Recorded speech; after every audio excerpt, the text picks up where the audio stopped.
se a gente não muda o posicionamento, se a gente não procura mudar a forma de votar, tenha certeza, não vai ficar como está, não, vai ficar pior.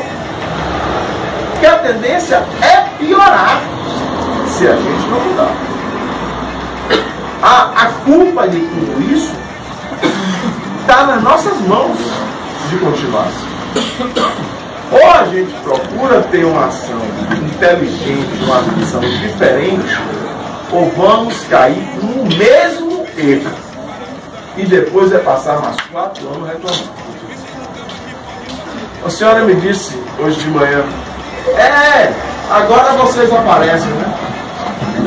Aí eu disse, primeiro eu nunca apareci aqui na casa da senhora. Eu vim aqui porque o filho da senhora me convidou.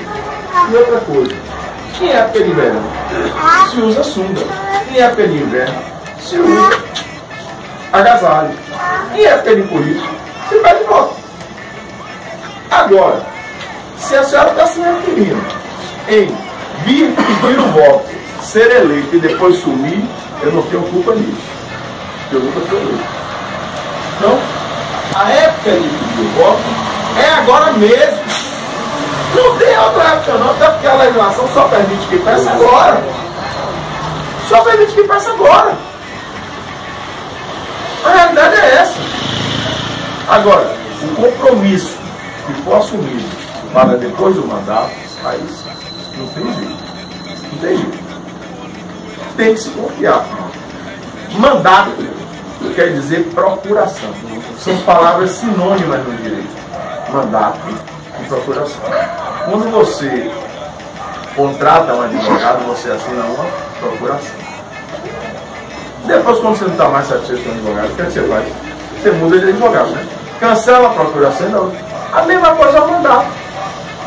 É uma procuração que vocês dão para o político exercer as ações de cidadania em nome de vocês. Então precisa ter confiança. Por isso que eu não vim aqui sozinho. Por isso que eu trouxe aqui. Vim aqui através de um amigo meu que vocês confiam, que vocês conhecem e que sabe que ele não ia trazer para a casa dele um moleque, um mentiroso. Porque todos os senhores e todas as senhoras vão cobrar dele.